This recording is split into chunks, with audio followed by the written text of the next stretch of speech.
You want a bigger bench press, so I'm going to show you exactly how to maximize your progress with your bench press. I'm going to do this in real time. I'm going to go into the gym now. I'm going to show you exactly what I do from a warm perspective, form, movement mechanics, sets, reps, intensity, how to program it over time, and everything else that you should consider around maximizing your strength gains over time with your bench press. I recently hit 130 for a 1 rep max on a bench press. It's the first time recently I've actually programmed the bench press for about 2 years. And I thought I'd set a strength goal for myself to hit 140 by the end of summer, so 3 plates per side. So I'm going to show you exactly what I'm doing and the process that I'm going through to get me there. So the first thing you want to do, which I think loads of people massively neglect, is make sure you warm up properly. This is something I can't stress enough about in terms of how important it is to stabilise your bench press, to make sure you're pain-free during your bench press, and to make sure you don't get any injuries as well, and just enhance the overall performance of when you're lifting heavy. And it could be the difference between you getting the extra rep out or the extra 2 reps out as well. So what I'd start by doing is, what I like to do some banded pull aparts and shoulder dislocations. Now, the narrower you go with your grip, the harder it's going to be, the more it's going to challenge that range of motion. But if you're someone who sits at a desk all day with poor posture, this is something you probably need to do to be able to open that chest out more, to be able to get more mobility here, to then be able to get more thoracic extension and open up your chest. That's going to put you in a much better position to be stable and obviously connect with your chest a lot better and be able to get a more powerful bench press. The second exercise I look to include is knee stars. So priming and strengthening your rotator cuffs is so important. The way I like to think about it is like this. If you have weak rotator cuffs during a bench press, it's like trying to shoot a cannon out of a canoe. There's no stability there, there's no real power behind when you're actually trying to lift. And eventually that canoe is just going to break down, i.e. your joints are going to break down.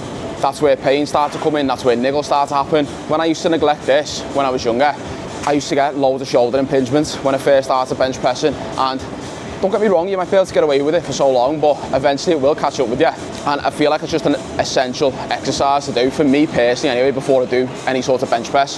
And the third exercise I'd consider is a prone Y raise. So this can activate the lower trap muscles, which is also a stabiliser of the bench press, as well as the rotator cuffs. So by activating the lower traps more, and obviously the mid traps, we're then able to prime that movement of bringing your shoulder blades back and down, which is an essential part of stabilising that bench press, which makes it a lot better. So that's the warm-up in a nutshell. Let's get into lifting. So what I'm going to do first is some pause reps, and these are just going to allow me to get my form right before I get into the heavy lifting. I'm going to do a set of 8 on 60, and then I'm going to work my way up by doing small sets of 2 to 3 reps as I'm adding plates on and as I'm going higher and higher in weight. So whilst I'm going through this warm-up set, I'm just going to break down the form in real time whilst I'm actually doing it. So what I'm thinking about in the setup straight away is I want my eyes on line with the bar. That's going to give me the room to actually bring the bar out.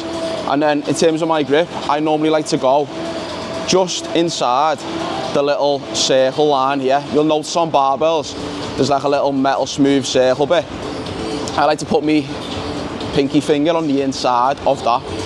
That's normally what works for me. Obviously for you, it depends and it can be different for everyone. So just find the grip that works for you, that allows you to get that 45-degree angle. Knuckles up, shoulder blades back and down, legs back a little bit until I've got some good stability in my glutes. Big brace. And then once I'm in this position, I'm looking to just find that 45-degree angle, or roundabouts that. Anywhere around that is fine.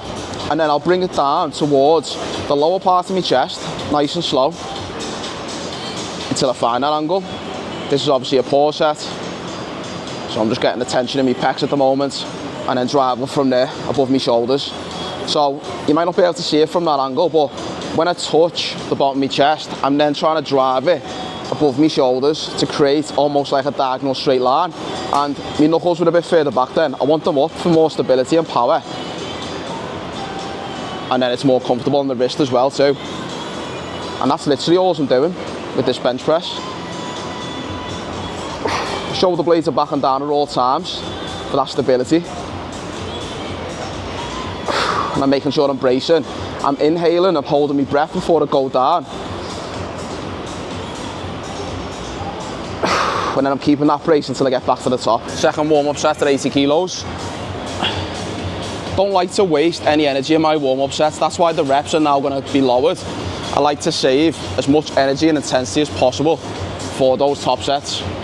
So I'm literally only going to do about 3 reps here, and then the same again at 100 kg.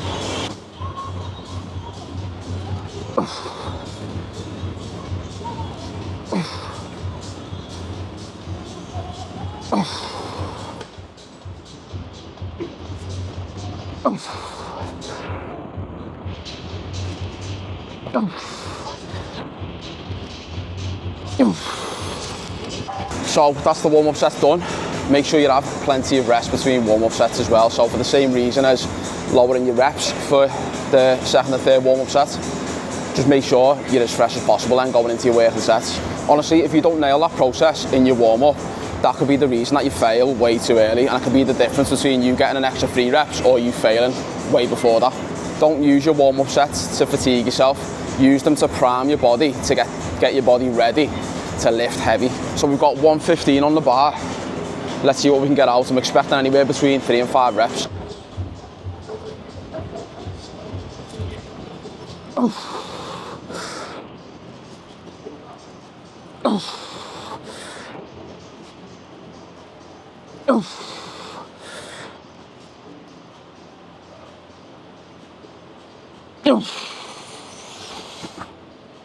That first rep was a little bit dodgy, but still got 4 clean reps out there. Right, I've just finished that session then. I couldn't be arsed doing the rest of that video in the gym then. I wanted to just get on with my session. The gym was shutting soon.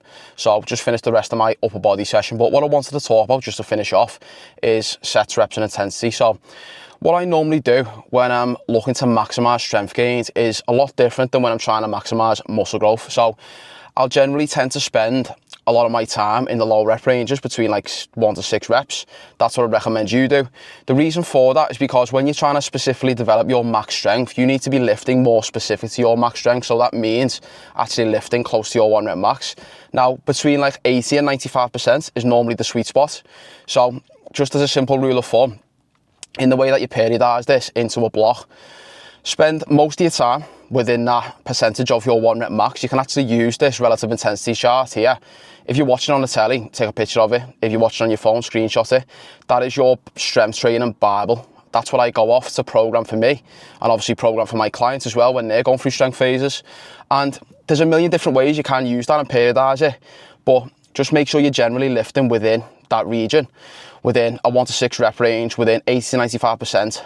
Don't be one of those people who tries to get a fucking 1 rep max every single week. And I know a few of you watching this will probably be in that boat, or you've at least done that before in the past, and you know what that feels. Again, when you're trying to maximise your strength gains, you can only get stronger if you can recover from your training. If you're trying to PB every single fucking week, then you're not going to be able to get the strength gains because you're not going to be able to recover. Your central nervous system's going to be fried, and that's how you run into plateaus very, very quickly. So I tested out my 1 rep max a couple of weeks ago.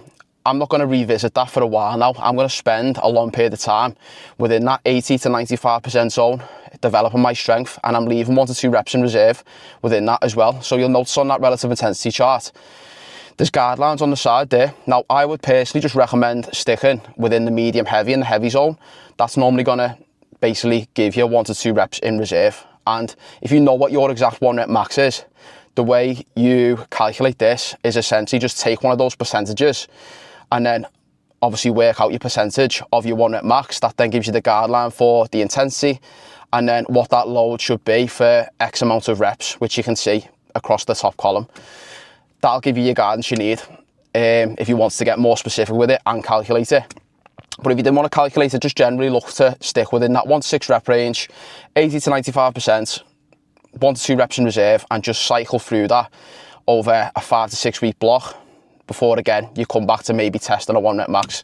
That's where you're going to get the most strength gains from, because that's where you're not going to overload yourself too much. It's more specific to your 1 rep max. It's closer to your 1 rep max. There's going to be a higher level of nervous system activation because you're required to produce a lot more force in those rep ranges. So it's going to maximize your strength gains compared to if you were lifting in an 8 to 12 rep range, for example. And again, the reason I don't train to failure is more down to the safety elements. I don't really train with a spotter, so I don't want to be pushing out those 50-50 grinder reps, but also at the same time, you don't need to train to failure to maximize strength gains. And especially if you're lifting so heavy within that 80 to 95% region, it's going to be so much more taxing on your nervous system. If you are training to failure every single week, you'll probably need regular deloads, and then you'll probably run into regular plateaus as well. So it's just about understanding what you can recover from that perspective as well. And I just feel like you get more bang for your buck when it comes to strength training and prioritising maximal strength by training with 1 to 2 reps in reserve compared to obviously muscle growth, where, as you well know, I love training to failure when the priority is muscle growth on loads of other different movements. If you found this video useful, make sure you like and subscribe to the channel. And for any coaching inquiries, go to the link in my description.